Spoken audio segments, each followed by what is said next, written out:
Eko Kadın'dan merhabalar. Türkiye'nin ilk kadın ekranında sizlerle birlikteyiz. Efendim bugün Eko Kadın'da özel bir şey konuşacağız.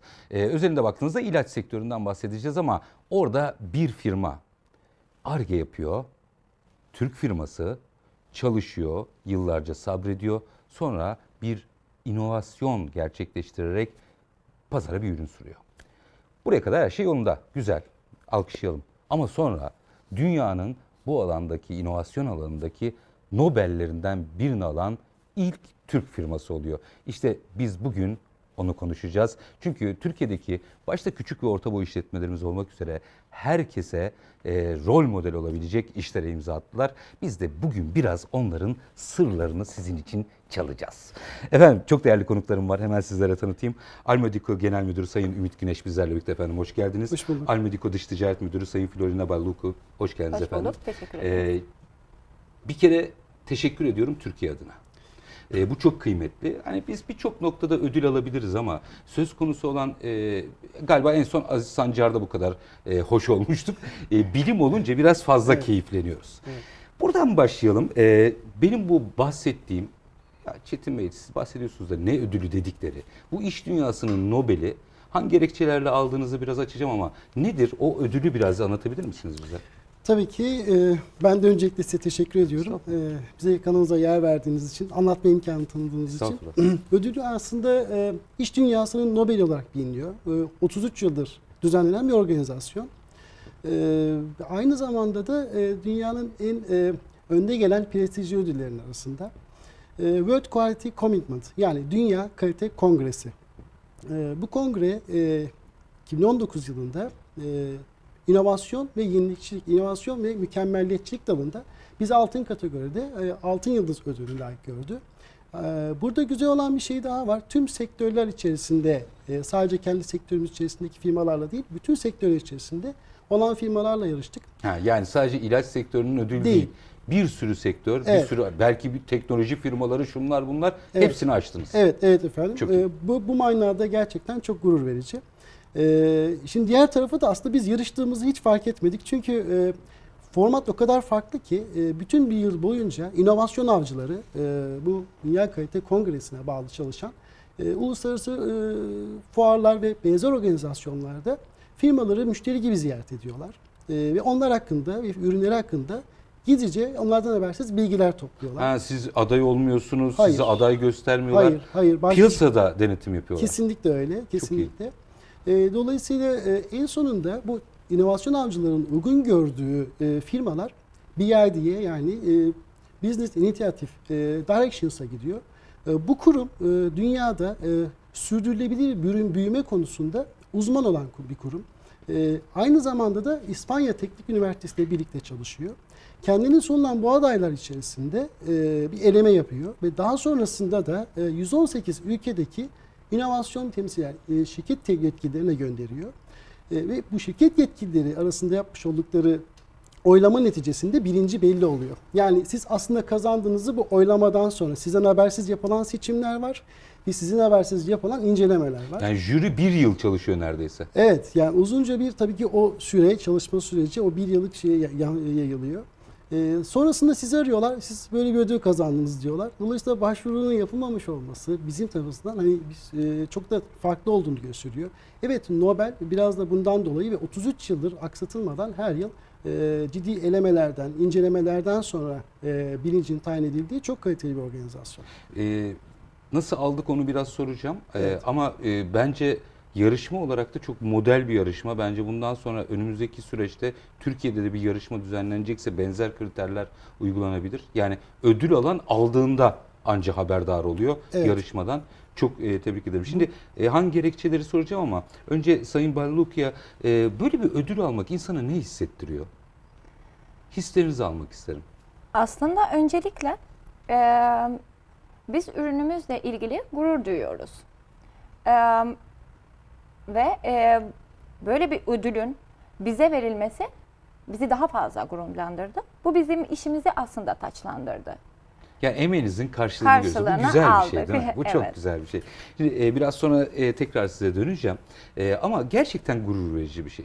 Peki siz ne yaptınız da o bir yıl boyunca gizli jüri piyasada onu bunu bütün sektörler üstü konuştu, inceledi ve size bunu layık gördü.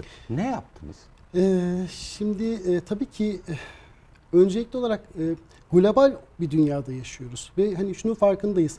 Katma değerli ve inovatif bir ürün olmadığı sürece dünya ile rekabet etme şansınız maalesef çok zayıf. Bunun bilincindeydik. Ar-Ge'ye yönelmiş olmamızın temelinde de bu vardı. Dünyada olmayan ürünleri üretmek, insanlığa yeni farklı ve faydalı çözümler üretmek buydu. Bunu yapmaya çalıştık ama bunun dışında da sınırımızı kendi ülkemizin çevresinde düşünmedik. Uluslararası fuarlara katıldık. Bu çok önemliydi. Yurt dışından misafirlerimizi ağırladık. Onlara ürünlerimizi ve firmamızı anlattık. Dolayısıyla global bir firma olduğunuzda evet sizi bir şekilde insanlar buluyor. Eğer ürününüz fark yaratacaksa, bir yöntem getirmişse dünyaya, olmayan bir şey getirmişse mutlaka dünya gelip sizi buluyor. Bunu biz en canlı örneklerinden bir tanesiyiz. Ama kural yeni bir şey yapmak, çalışmak. Yeni bir şey yapmak. Elbette ki yeni bir şey yapmak. Zaten bu verilmiş olan ödülün kıssası şu aslında. Yani kimlere veriliyor? İnsanlığa faydalı, inovatif ürünler üreten, aynı zamanda da inovatif çalışmaları sürekli hale getirmiş firmalara veriliyor. Ödülün kıstası yani. Bu. Evet. Sürdürülebilir bir çalışmanız olacak. Evet.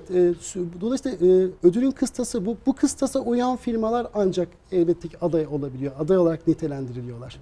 Burada tabii güzel bir şey daha var. Biz ülkemizin inovasyon elçisi de olduk bu ödülle birlikte. Bundan sonra yapılacak organizasyona önümüzdeki yıldan itibaren bize de bu işte inovasyon avcılarının ve BID'nin seçmiş olduğu adaylar bize gönderilecek. Avcı oldunuz yani. Biz de avcı olduk. Bize de o projeler geldi. Bizim de ülkemiz adına inovasyon temsilcisi olarak bir oy hakkımız var. Hoş böyle av olmaya da can kurban da birilerinin sizin ürünleriniz veya üretimleriniz hakkında analiz yapması. Peki neydi o inovatif olan şey? Şöyle, biz hemoroid ve anal fişür hastalarının semptomlarının azaltılması ve ortadan kaldırılmasına yönelik spray formunda bir ürün geliştirdik. Bu bir yeni yöntem aslında. Sloganımız da yeni bir tedavi yöntemi. Olmayan bir şey getirip ve olmayan o şey aslında bir de klinik başarısında tabii dikkate aldık. Oradan da bir güç vardı. %96 gibi yüksek bir klinik başarımız var. Bundan aldığımız güçle işte yapılmayan bir şeyi, daha önce olmayan bir şeyi, bir yöntemi hem hekimlerimizin hem eczacılarımızın hem de hastalarımızın tabii ki hizmetine sunmuş olduk. Burada tabii bir %96 başarı tıpta gerçekten yüksek bir başarıdır. Dolayısıyla bu başarının getirmiş olduğu memnuniyet de tabii o oranda yüksek oldu. Fark yarattık. Alışkanlıkları değiştirdik diyebilirim. Galiba yeni dünyada da inovatif olmanın sırrı burada. Alışkanlığı değiştirmek. Ezber bozmak, yeni bir fayda üretmek. Evet. Herkes biraz bunun peşinde koşmak durumunda. Doğru mu Türkiye'de? Kesinlikle. Şimdi yeni bir şey üretmek elbette ama o yeni şey ne kadar faydalı? Yani o fayda yeni bir icatla fayda değeri arasındaki o korelasyonu kurmuş olmak gerekiyor. Çok yeni bir şey üretebilirsiniz ama insanların hayatını çok kolaylamıyorsa evet yeni bir şeydir, inovatif bir üründür. Sadece adı yeni O olur. kadar yeni olur ama insanlar bundan fayda sağlıyorsa işte o yüzden World Quality Commitment yani Dünya Kalite Kongresi inovatif olsun ama aynı zamanda insanlığa fayda sağlasın kriterini birlikte koymuş durumda. Peki bazı şeyler, şimdi bugün aslında siz Türkiye'deki bütün küçük ve orta boy işletmeler, yani holdingler biraz daha sistematik çalışıyor burada ama Evet. bir rol model oluyorsunuz. Şimdi yeni bir şey de ödül de durup dururken gelmiyor. Bir kere bu jenerik değil, orijinal değil mi? Evet. Orijinal. Yani Evet. bize ait. Menşei Türk Patenti malı. bize Patenti, ait. evet. Şimdi bu çok kıymetli. Bize ait. Yani bir satılacaksa bütün dünyaya bizden satılacak. Şimdi ama bu biriktirerek geliyor. İlaç Doğru. sektörü zor bir sektör. Denetimlerin çok yüksek olduğu bir sektör ki bence de öyle olmalı. Ama 20 yıla yakındır siz Ar-Ge yapıyorsunuz. Şimdi Doğrudur. bunu biraz konuşmak lazım. Yani dün aklıma bir fikir geldi, 3 tane de çalışma yaptım, 4.'ye ödül geldi durumu değil. 20 yıllık birikim. Biraz bu yolculuğu açabilir misiniz bize? Tabii. Aslında Almediko olarak çok güzel yaptığımız bir şey var burada. Özel sektörün hızlı iş yapabilme kabiliyetiyle üniversitenin bilgi birikimini birleştirdik. Bir yatırımcı tarafından düşündüğümüz zaman alanında profesör olmuş 10 kişiyi ve onlarca uzmanı ve doçenti bir çatı altında toplamak mümkün değildir. Bunu her iki açıdan da değerlendirmemiz Hem lazım. maliyetler, hem çalışmak maliyet lazım. tarafında hem zaman açısından bunu yapmak mümkün değil. Biz üniversite işbirliğiyle birlikte hızlı yol almanın yolunu açmış bulunmaktayız. Bunu nasıl başardınız şimdi? Şimdi bunu birazcık açalım. Nasıl bir sistem kurdunuz? Çünkü biz Türkiye'de yıllardır konuşuyoruz şu üniversite sanayi işbirliğini. Demek ki netice alınabiliyor. Evet. Bunu biraz ortak sorum olsun bu. Evet, elbette iki taraflı aslında. Hani hiçbir çalışma tek taraflı olmuyor. Elbette ki bizim girişimlerimize çok değerli hocalarımız, Hacettepe Üniversitesi Eczacılık Fakültesi ki nezdinizde bütün hocalarımıza buradan çalışanlarına çok teşekkürü borç biliyorum. Onlarla birlikte çok keyifli bir süreç yaşadık. Evet, piyasada aslında Ar-Ge çalışmaları toplumun ihtiyacını gören ve bunlara çözüm üretmeye çalışan bir ekibinizin ve bakış açınızın olması gerekiyor. Tabii ki orada biz katı ve sıvı analiz laboratuvar hizmetlerini aynı zamanda çok değerli bilim adamlarımızın oradaki emeklerini sanayi ve dediğim gibi üniversite işbirliğini çok dengeli ve çok keyifli bir şekilde sürdürerek getirdik. Buradan da model olmuşsunuz. Şimdi sistem böyle kurgulanınca galiba bilimsel çalışma yapmak biraz daha kolay oluyor değil mi? Kesinlikle. Peki ne tip çalışmalar yapıyor? Yani daha doğrusu biz nasıl bir sektörden bahsediyoruz? Biraz onu da konuşalım yani. Aslında ilaç sektörü gerek üretim hacmiyle, gerek de ticaret kapasitesiyle önemli sektörlerden birisidir ekonomi açısından baktığımız zaman.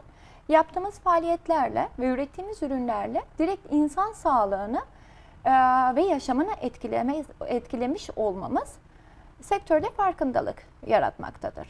Ve önemini bir kez daha vurgulamaktadır. İlaç diğer üretim... Türkiye'de de şimdi onun özellikle altını çizmek istiyorum. Bakın birinin patentiyle burada üretim değil. Siz birebir formül yazmışsınız. Evet, doğrudur. Bu çok kıymetli. Aslında orijinal molekül üretmek o kadar da kolay değil. Belli bir birikim, belli bir aşamalardan geçilmesi gerekiyor ürünün. Geliştirme aşaması, üretim aşaması, Ar-Ge aşaması, en sonunda da tüketiciye sunulana kadar belli aşamalardan geçiliyor. Ki söz konusu aşamaları geçerken devletin mutlak denetimi ve müdahalesiyle yapılıyor. Ki doğrusu da bu. Sadece burada kamu haklarından bahsetmiyoruz tabii ki de ve veya tüketici haklarından, ayrıca rekabet haklarımızdan da bahsediyoruz. Orada da ciddi bir müdahale ve mutlak bir denetim söz konusudur. Yani yaptığınız şeyin bir haksız rekabete neden olmaması ya da sizin haksız rekabete uğramaması maruz kalmamanız için. burada Elbette. önemli değil mi? Devam edin lütfen. Ben araya girdim ama güzel bu. Şöyle ki ürettiğimiz ürün farklı ekonomik ürünlerle kıyas yaptığımız zaman ikame edilemez olmasıdır. İkame edilemez derken bir ilacı kullanmanız gerekiyorsa onun yerine farklı bir ekonomik ürün kullanamazsınız. Bu da sizi vazgeçilmez kılıyor. Bu da ne demek oluyor? Aslında sektörün konjektürel yapısının neye uğrarsa uğrasın vazgeçilmez bir büyüme yakalayacağını gösteriyor. Zaten yeni ürün yapmak bu nedenle kıymetli değil midir? Çok. Orijinal ürün yapmak değil mi? Doğru. Yani biz hep şunu yaşamışızdır zaman zaman farklı sektörlerde. Ya bir üretim yapıyoruz. Çok da iyi yapıyoruz ama biri geliyor bambaşka bir şeyle bizim bütün piyasamızı bozuyor. Sizin bildiğim kadarıyla bu da hani 2 günlük falan bir Ar-Ge değil. Kaç yıldır Ar-Ge'sini yapıyorsunuz bunu? Şöyle 2011 yılından 2015 yılına kadar aralıksız bir 4 yıl Ar-Ge sürecimiz oldu. Hep cepten gidiyor tabii. Elbette ki. Şimdi hani bilimde öyle bir kavram ki hani sonunu öngöremiyorsunuz, çalışıyorsunuz, sonu ölçüyorsunuz. Sonuçlar istediğiniz gibi olabiliyor, Karavana da olabilir yani. olabiliyor. Yani dolayısıyla hani şimdi öyle bir var ki ülkemizde 30 milyon hemoroid hastası var. Ve fistül tarafında da özellikle yeme içme alışkanlıklarına bağlı olarak biraz fast food'a kaymış olma sebebiyle kaç çatlar dediğimiz rahatsızlıkta da ciddi artış var. Dünyada da 2,5 milyar insan var. Şimdi 4 aşaması var hemoroidin. Ve bizim ürünümüz o bütün 4 aşamadaki hastaların korunabileceği efektiflikte. Dolayısıyla bir ürünle belki dünyada 2,5 milyar insana dokunma imkanına kavuşuyorsunuz. Bu bizi çok hırslandırıyor. Hani şu an 29 ülkede varız. Ama hep sloganımız şu, bütün dünyaya gidene kadar durmak yok. Sonrasında da yeni ürünlerle tekrar gitmek Peki gibi. bir dakika, şimdi 2,5 milyar insan dediniz mi? Ben hemen dış ticarete dönerim. Şimdi tamam, siz güzel, elinize sağlık, güzel de bir şey yapmışsınız ama tabii ki siz de para kazanacaksınız. Ben şimdi ülkenin kazanacağı paraya geldim. 2,5 milyar insana satılabilecek bir ki potansiyeli saymıyorum. Evet. 2,5 milyar rahatsız Ve azalmıyor bu rakam. Hatta artabiliyor. Çünkü dünyada yeme alışkanlıkları çok kötüleşiyor ve bu Sadece Hindistan'da şöyle bir verimiz var. Her sene 8 milyon yeni hasta, 8 milyon. evet, istatistiklere yeni hasta ekleniyor hemoroid ve anal fistülden. Peki biz kaç ülke dediniz? Kaç ülke? 29. 29.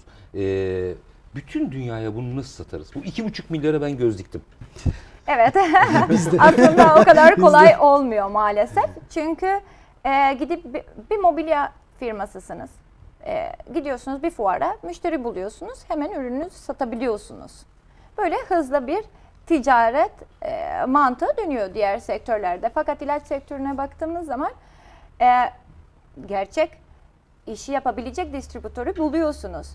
Belli ülkede veyahut bölgede. Anlaşmayı yapıyorsunuz, maddeleri antant kalıyorsunuz. Ondan sonra ikinci aşaması var bu işin. Tabii. Bu sektöre özel. Tabii bu sektöre özel, çünkü her ülkenin Sağlık Bakanlığı'nın koyduğu farklı kurallar var. Ha, siz yani aslında 29 ayrı operasyon yaptınız. Tabii. Ülke değişiyor değil mi? Evet, ciddi bir emek var ortada. Şöyle söyleyeyim, kalite birimimiz var. Kalite birimindeki arkadaşlar o ülkenin bütün mevzuatlarına hakim olup bütün gerekli evrakları, dozajları, bütün evrakları sistematiğine göre online bir sisteme yüklüyorlar ve ürün prosese geçiyor. Rejistrasyon prosesi diyoruz biz kayıt aşamasına. 6 ile 12 ay arasında sürüyor. Yani siz anlaşmayı yaptınız. 6 ile 12 ay süreyle birlikte bir emek sarf ediyorsunuz. Müşteri orada 12 ay bekliyorum yani. Bekliyor. Evet. Bazı ülkelerde, mesela biz 2017 yılında Sri Lanka ile bir anlaşma yaptık. Hala rejistrasyon süreci bitmedi. 2 yıldır. Bu da ayrı bir sabır. Herhalde Ar-Ge yapan bir firma olmasanız bu sabır da göstermek çok zor. Kesinlikle. Sabıra çok alışkınız. Güzel. Sonuçta orijinal bir molekül üretmek 10 ile 12 senenizi alıyor. 12 yıldır çalışılan işler var ha. Ve 1 milyar doların üzerinde belki yatırım da gerektirebiliyor. Ve şey de olabilirdi galiba, değil mi? Bu karavana da olabilirdi yani. İstediğiniz gibi çıkmayabilirdi Tabii Ar-Ge. o ihtimal hep vardı, evet. O ihtimal tabii ki var. İşte yine aynı noktada buluşuyoruz. Biz güvenilir bir enstitüyle çalışıyoruz. Üniversiteyle çalışmak burada farkındalığımızı ortaya koyuyor. İşte çalışmanız güzel de çalışabiliyor olmanız çok Evet, güzel. Bu evet, çok önemli çok Türkiye keyifli, açısından. evet. Yani bilim üreten bir üniversite buldunuz ve çalışabiliyorsunuz. Bu çok güzel. Evet. Karşılıklı pas vermeyle diyeyim ben bunu, başardık.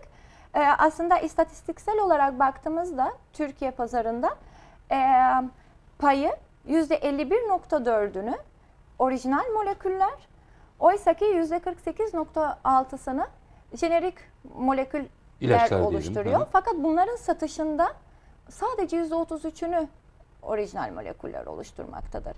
Ve bunların %8.7'si, yanlış söylemiyor.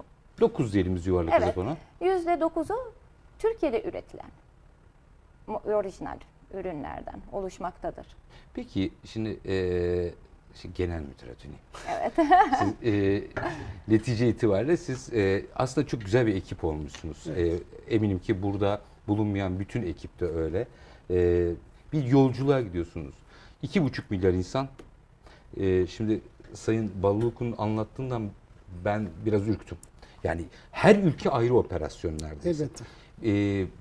Şimdi bu ödül de artı değer sağlayacaktır. Biz ne kadar ihracat geliri elde edebiliriz mesela buradan? Hep ilaçları biz mi alacağız? Biz satalım biraz daha.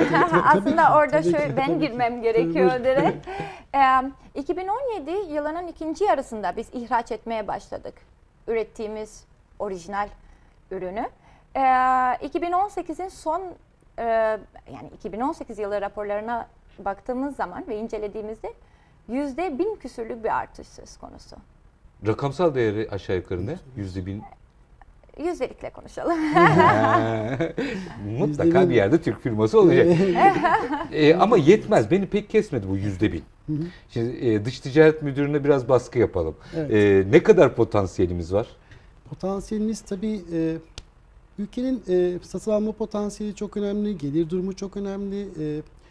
O noktada tabii nüfus oranı her ülkeyle takdir edersiniz ki distribütörünüzün sizden alacağı malın adedine göre mutlaka fiyatlamalarınızı ona göre yapıyorsunuz.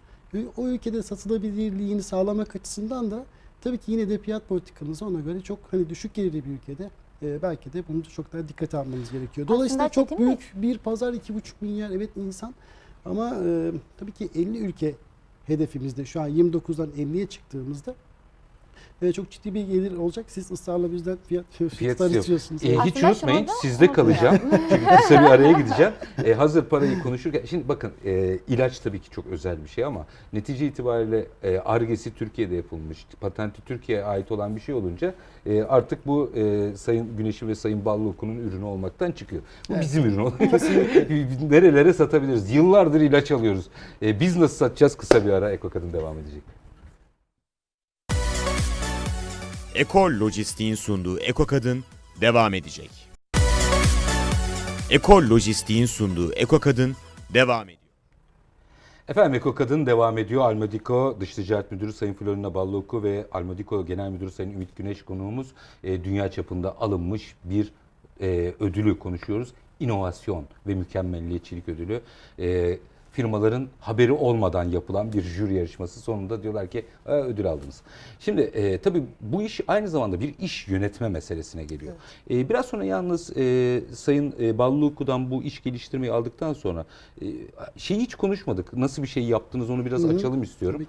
Ama Sayın Balluoku, ben dedim ya, o bir virgül atıyorum reklama gidiyorum. Şimdi o virgülü bir kaldırayım ben. Bu durup dururken olmuyor. İş geliştirmek lazım dediniz. Diğer firmalarımıza da, müteşebbislerimize de örnek olması bakımından nasıl bir iş geliştirmeden bahsediyorsunuz? Aslında şöyle, 29 ülkeyle gidip direkt distribütörü bulup da anlaşma yapılmıyor. Bunun bir önceki aşamaları var tabii ki de.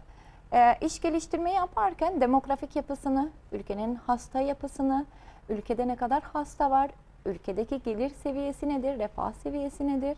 Bunların hepsinin analizi yapılıyor. Pazar inceleniyor yani. Evet, Elbette. bir market behavior, pazar araştırması yapılıyor, business plan yapılıyor bununla ilgili. Ortalama 10 ile 15 sayfalık verilere istinaden bir sonuca ulaşıyoruz. O sonuca göre distribütörlerle masaya yatırıyoruz Yani konuyu. çantayı alayım gideyim de şu ülkeyi, böyle bir durum Yok, yok. yok. Hiçbir sektörde yok da biraz bunu yapıyoruz maalesef. Çünkü şöyle oluyor, distribütörle görüşmeler esnasında sizin ürününüz yeni bir ürün. Ve tanıtmanız Defansif gerekiyor. geliyor değil mi? Tabii. Defansif geliyor. Tabii, çünkü 50 senelik, 60 senelik dünyada ünlü firmalar var, ürünler üreten. Tabii ki de klinik başarıları çok daha düşük. Bizim ürettiğimiz üründe ortalama %10-15'lerde. Yani bizim 96 dediğimiz zaman böyle bir duruyorlar. Bizim o ürünü tanıtmak, medikal departmanı, medikal açıdan ürünü tanıtıyor, ürün müdürü ürünü tanıtıyor. Ondan sonra biz dış ticaret olarak hemen devreye giriyoruz. Bütün istatistikler, verileri paylaşıyoruz. Ondan sonra kafalarında bir şey oluşuyor. Analiz raporlarıyla tabii gidiliyor. Tabii. Şimdi Sayın Güneş, bir önce şunu sorayım ya. Türk firması olmanın zorluğu yaşanıyor mu? Algı açısından baktığınızda. Hani Evet. bilim, Türkiye falan. Evet. Biz çok bilim üretmişiz zamanda da şimdi maalesef hani sıkıntılarımız var. Ya zaman zaman yaşıyoruz. Aslında hani en son küçük bir örnek verebilirim belki. 2018'in Ekim ayında Madrid'deki CPHI fuarına katıldık. Fuarda ben de vardım. Fuarı ziyaret ederken bir bayan geldi ve ürünlerimize baktı. Lansmanını yaptığımız ürünlerimiz vardı. Mevcuttaki ürünümüzle birlikte. Çok şaşırdı. Çok enteresan şeyler yapıyorsunuz. Neye şaşırdı mesela? Ne yapıyorsunuz? İnovatif olması ürünlerin çok dikkatini çekti. Olmayan ürünler, olmayan şeyler. Sonra nereden geliyorsunuz dedi. En son sorusu buydu. Biz Türkiye'den geliyoruz dedik. Tavır biraz şeydi. Çok kısa bir süre içinde sandığımız terk etti falan. Ama yani zorlukların yaşadığımız şeylerden bir tanesi şu belki de bizim çabalamamız aslında. Onların ne düşündüğünün önemi yok. Ben yurt dışında yaşamış biri olarak şunu çok daha söyleyebilirim. Türk insanının zekası dünya ortalama zekasının çok üzerinde. Yeter ki sistematik hale getirelim. Kesinlikle zeki bir toplumuz, genç bir toplumuz ki üniversiteyle mesela yapmış olduğumuz bu çalışmanın sonuçlarını çok keyifli sürdürüyoruz. Bir rol model olmaya da çalışıyoruz. Hani elbette ki ben de şimdi televizyonda böyle bir firmayla ilgili yapmış olduğunuz mülakatınızı izlemiş olsaydım biz niye yapmıyoruz, biz neden yapmayalım derdim. Aslında beni cesaretlendirmek bizimki. Herkes yapabilir ama galiba sistem. Elbette ki. Yani sistematik olmak. Elbette. Tabii akabinde şunu da yaşıyorsunuz. Yine birkaç yıl önce bir fuardayken o şehrin belediye başkan yardımcısı bizi çağırdı, randevu verdi. Bizim böyle bir talebimiz yoktu. Randevuya gittik. Dediler ki biz sizin ürününüzü bir yıldır inceledik. Firmanızda inceledik. Lütfen gelin bu ülkede yaşayın. Biz size işte fabrika binaları verelim. İşte üretim yapmanızla ilgili her türlü imkanı sağlayalım. Ama siz ürününüzü buradan dünyaya satın ve artık buralı olun şeklinde bir Ülke teklif verme aldım. şansımız var mı? Almanya, evet. söyleyebilirim. Almanya mı? Evet, Yani. Almanya, evet. Tabii orada şu çok önemliydi. Buradaki bilim insanının ürettiği bir değer. Bizim ülkemiz, bizim insanımız elbette ki dünyaya şifa vermek istiyoruz ama biz her şeyden önce bir Türk'üz ve hani ülkesini çok seven insanlarız. Buradan gitmesi, ürünün dünyaya satılması ülke ekonomisine çok ciddi katkı sağlayacaktır. İşte o 2,5 milyar insana ulaştığımız ve peyderpey ulaşmaya başladığımız her anda o katkıda katlanarak gidecektir. Tebrik ediyorum. Aslında diğeri çok kolaydı. Yani bir Alman patentiyle veya Alman firması özelliğiyle dünyanın her yerine çok hızlı daha zorunu seçmişsiniz ama tebrik ediyorum. Evet, bu bizim bu ülkeye olan inancımız, bu topraklara olan borcumuz, insanımıza olan güvenimizden kaynaklanıyor. Açıkçası hani manevi duygularınız eğer eksikse sadece ticari olarak bakabilirsiniz bazen belki hayata ama biraz sabrımız, biraz bilime önem vermemiz, temelinde de hep fayda kavramı var. O fayda kavramını öncelikle tabii ki içinde yaşadığımız, büyüdüğümüz topraklara vermemiz gerekiyor her anlamda. Şunu soracağım. Bu nasıl hani o biraz biz bunun heyecanına kapıldık gitti arada ama Evet. ben tekrar oraya dönmek isterim. Nasıl bir şey yaptınız? Yani bu nedir? Şöyle hemoroid rahatsızlığında 4 aşama var. 1 ve 2. aşama başlangıç aşaması. 3 ve 4 artık en ağır hastalığın son anlarına geldiği durum. Aynı zamanda da işte makat çatlağı dediğimiz ağırlıklı kabızlık ve ishalden kaynaklanan çok yaygın olan rahatsızlıklar. Burada tabii ki ürünün sprey formunda olması çok büyük avantaj. Günde bir kez kullanılıyor olması, özellikle akşamları yatmadan önce kullanılıyor olması önemli. Ve çok hızlı bir şekilde semptomlar yani belirtiler nedir bu rahatsızlıkta? Kanama, kaşıntı, ağrı, meme oluşumu. Dolayısıyla çok hızlı bir şekilde özellikle ağrıdan başlamak üzere ki en ağır hasta bizim ürünümüzden 2 kutu arka arkaya bitirmek durumunda. Başlangıç seviyesindeki hastalarımızın bir kutu kullanması yeterli olacaktır. Dolayısıyla peyderpey çok hızlı bir şekilde ağrıdan, kaşıntı ve kanamadan öncelikli olarak kurtulup daha sonrasında da hemoroid memesinin küçülüp ve kaybolması gibi bir hedefimiz var. Elbette ki %100 mucize kesin değiliz çünkü bilimde böyle İlaç bir kavram zaten yok. bu. Evet. Ama %96 sektör ortalamasının çok üzerinde bir rakam. Aslında zorlandığımız şeylerden biri de bu. Gerçekten %96 mı insanlar deneyimlemeden çok da bazen Bilme şüpheye şansı, yaklaşabiliyorlar evet. ama hayat bir deneyimdir zaten. Deneyimledikten sonra aynı yerde duruyoruz. Yurt dışında sertifikaları gösterince biraz daha kolay da bizde ben bileceğim abi. Evet. Yani durumu vardır. Ödül gününe geleceğim. Size geleceğim. Hı hı. Ama siz orada mıydınız? Evet, Evet. Orada beraber mıydınız? gittik. Ümit Bey çıktı. Evet. Nasıl bir şey o? Ne hissediyor insan? Tarifi olmayan bir duygu aslında. Şöyle ki biz hazırlanmıştık. Çünkü 3 ay önce bize açıklandı bu ödülü kazandığımızı. Fakat oraya gelince hazırladığımız her şeyi unuttuk. Çünkü öyle bir heyecan ki yanımızdaki kişiler de heyecanlı. Sonuçta kategoriler farklı. Bronz, gümüş ve altın olarak 3 kategori vardı. İşte bizim önümüzde bizden önce çıkacak olan firmalar tabii ki bize heyecanlarını böyle yansıttılar. Evet. O anda Ümit Bey'in çıkmasıyla geri gelmesi arasında çok hızlı bana 5 saniye gibi bir şey geldi. Oysa ki fotoğraflar çekildi, konuşmalar yapıldı. Çok hızlı geçti, rüya gibiydi. Çok gururlandım. şahsım adına ve şirketim adıma tabii ki de. Uluslararası platformda böyle bir ödül almak.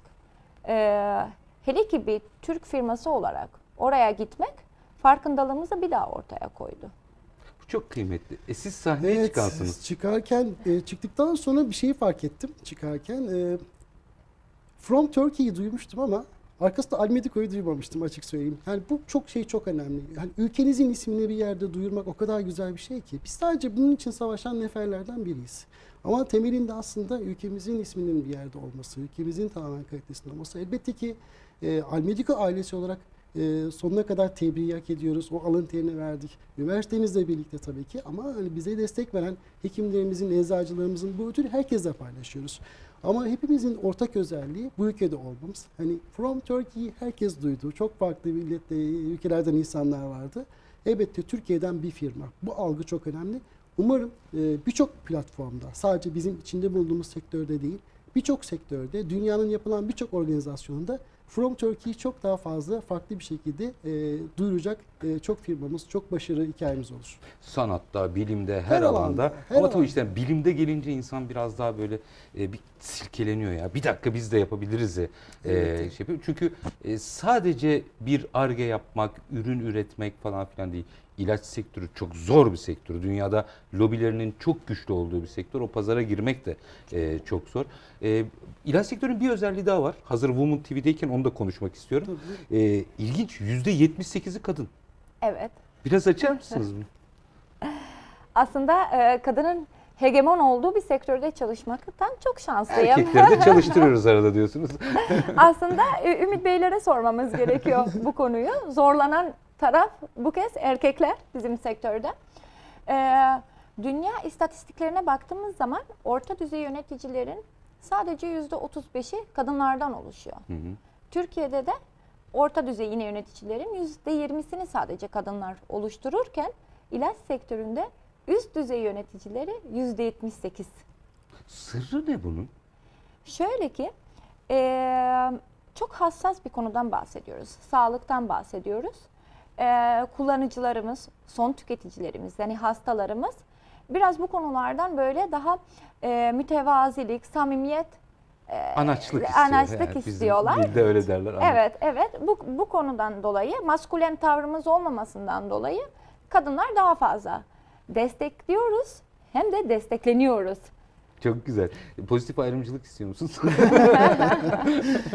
Sayılarımız çok dengesiz, mücadeleye giremiyoruz. Ya, peki size bir şey sormak istiyorum Buyurun. Ümit Bey. Buyurun. Biz son yıllarda bir kere memnuniyet verici, size de lütfen burada ekleyeceğiniz şey varsa ortak sorum olsun. Evet. Son yıllarda biz bunu çok konuşuyoruz. Türkiye İhracatçılar Meclisi'nin yaptığı inovasyon zirveleri var. Hı hı. İlkleri biraz denemeydi ama mesela ben geçen senekini çok beğenmiştim. Evet. 2-3 tane oturumunu da takip edebilme şansım oldu. Güzel, inovasyonu konuşuyoruz, tamam. Hı hı. Ama size şunu sormak isterim. Hani başarmışına sorayım bari. Türkiye inovasyonu anladı mı? Yoksa slogan mı atıyoruz? Şöyle, aslında her türlü altyapıya sahibiz. Genç bir nüfusa, üniversitelere, firmalara ki elbette ki inovasyonun faydalarını insanlar bir şeyler ürettikçe çok daha iyi. Mesela şu an bizim inovasyon algımız çok üst düzeyde. Çünkü onur edildik aynı zamanda. Bu ödül gelmeseydi de zaten biz hani kendi yolunda elbette emin adımlarla giden bir firmaydık. Ama sadece bizim noktada motive etti. Biraz motivasyona ihtiyaç var. Öyle tahmin ediyorum. Motivasyonu ne sağlar? Bu anlamda bize bir inovatif söz vardır ya, ürünlerde. marifet iltifata tabidir diye. Kesinlikle. Tetikliyor değil mi? Kesinlikle öyle. Ne sağlar? Çok farklı şeylerden bahsedebiliriz aslında. Verilebilecek bir takım desteklerden tutun da imkanlarla alakalı aslında bir de. Maalesef ki hani beyin göçü yaşadığımız bir gerçeklik. Hepimizin kabul ettiği. Belki de bunun önüne geçilmekten başlanması lazım. Çünkü çok değerli insanlarımız. Belki yurt dışında güzel şeyler yapıyorlar ama maalesef orada yapıyorlar tabii ki. Tutmak çok önemli. Aynı zamanda çalışma şartlarını oluşturmak çok önemli. Tabii burada her şeyi hani işte kamu sektöründen tabii ki beklemiyoruz. Pardon, bu arada Firmaların da çalışma şartları derken şimdi yanlış anlaşılmasın. Maddi olanaklardan değil, işini Hayır. yapabilme şartları. aynen öyle. Teknik imkanlardan bahsediyorum. Dolayısıyla hani firmaların da gerçekten özverili olması gerekiyor. Yani devletin ve firmaların, özel sektör bu noktada yapacağı her türlü özveri yeni inovatif ürünleri getirecektir. Örneğin biz bir evet ürünle ağırlıklı olarak dünyanın dikkatini çektik.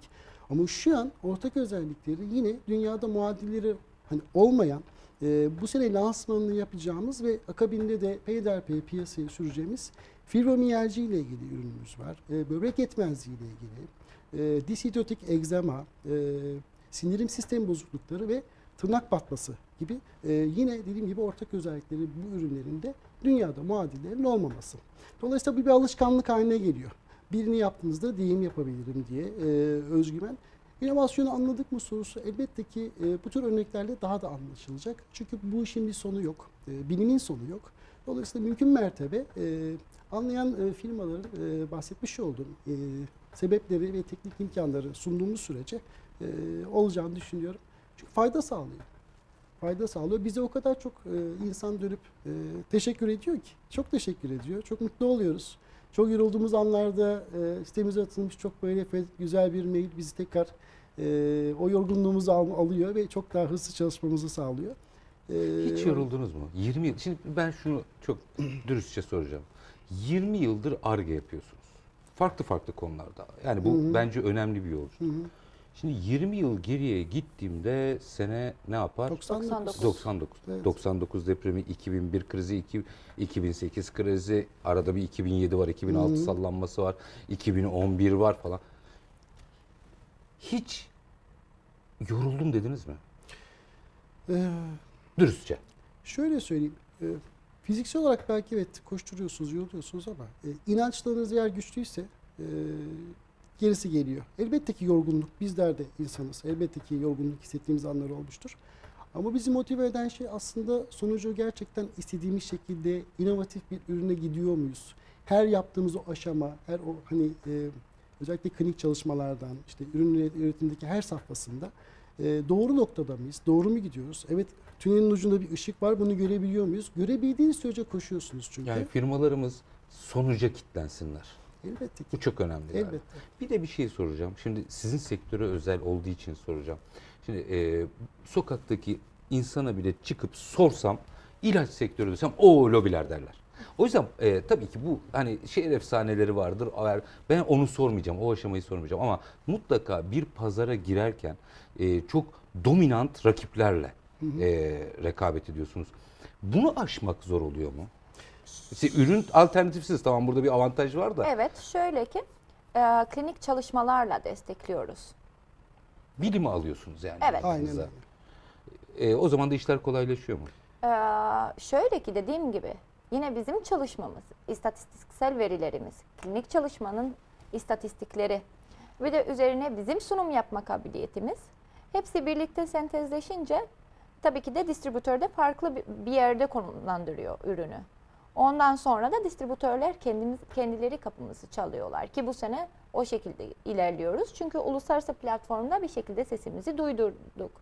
Distribütöre sattırırız biz diyorsunuz. Şimdi Çok güzel bir strateji bence de. Evet, fayda Oradan gelmesi talebin. sağlayacağında yani doğru iş yapıldığında insanlar sizi gerçekten bulmak durumunda. Örneğin bir rahatsızlığınız var. Bu rahatsızlığınızın çözümü işte yolu olmayan ama koca bir tepede yalnız yaşayan bir adamın elinde. Metafor yapıyorum şimdi. Bir şekilde oraya gitmeniz gerekiyor ve başka bir şey yok. Gidersiniz. Yani bir şekilde bulursunuz. Dolayısıyla yeter ki siz doğruyu yapın. Yani efektif olsun yaptığınız iş, ürün işe yarasın. İşte o zaman bilimin önünde hiçbir şey duramıyor. Bu kadar basit. Aslında burada şöyle de bir tecrübem oldu.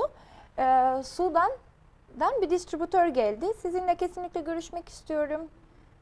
Konuştu. Tamam dedik. Bir de biz direkt böyle çalışmalara falan başladık. Oysa ki sadece 2 günümüz var. Ben uçak biletimi aldım, geliyorum dedi.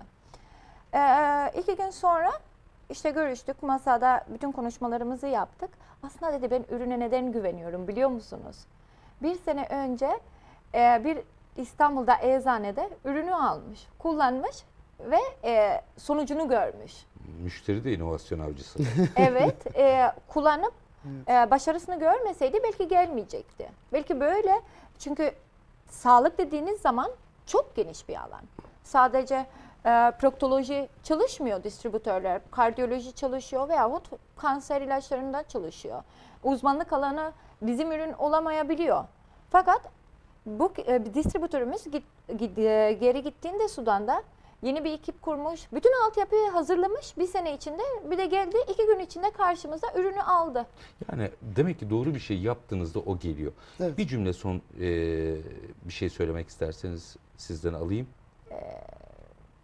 Teşekkür etmekten Ben teşekkür başka. ediyorum. Şimdi Sayın Güneş'e bir soru sorarak son cümlesini rica Buyurun edeceğim. Biz çok fazla katma değer konuşuyoruz ki iyi ki konuşuyoruz. Evet. Fakat sizin yolunuzdan gidersem, bilim, gelişme ve katma değer üçgeni desem ne yapmalıyız? İlk ne yapmalıyız? Onun yanıtını sizden alarak veda edeyim. Farklı düşünmeliyiz her şey önce. Yani alışılagelmiş yöntemler değil de nasıl çözebilirim diye baktığımızda, aslında pozitif baktığımızda evet çözüm geliyor. Şimdi beyin öyle bir şey ki, aynı zamanda bir yaşam koçu olarak konuşuyorum ki beyin bizim çok üzerinde durduğumuz bir organdır. Çok güçlü. Yani %4'ünü kullanıp insanoğlu eğer bu noktaya geldiyse gerçekten çözümsüz yaklaşım bakış açısı da baktığında ve arkasında bir emek verdiğinde, tabii ki sadece istemek yetmiyor. Çok çalışmak gerekiyor.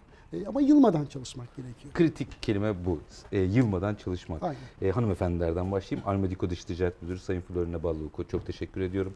Almediko Teşekkür Genel ederim. Müdürü Sayın Ümit Güneş çok teşekkür ediyorum. Evet, Hem biz de çok geldiniz, teşekkür ederiz. tecrübelerinizi bizle paylaştınız. Diğer firmalara örnek olacak o modeli anlattınız bize. Hem de ödül için çok teşekkür ediyorum. Çok kıymetli. Biz teşekkür Efendim ediyoruz. çok sağ olun, var olun. Efendim gördüğünüz gibi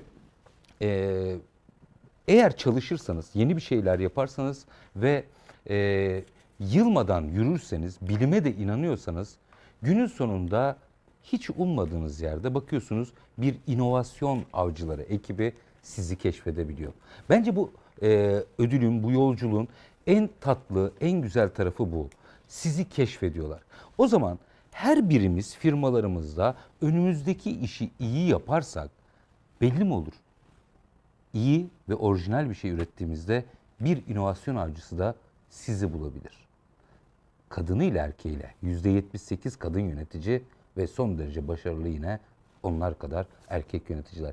İşte aslında bilim, katma değer, yenilik bu iki kanadın birleşmesinden çıkıyor. Unutmayın, tek kanatla uçamazsınız. Önümüzdeki program tekrar görüşene dek şimdilik hoşça kalın efendim.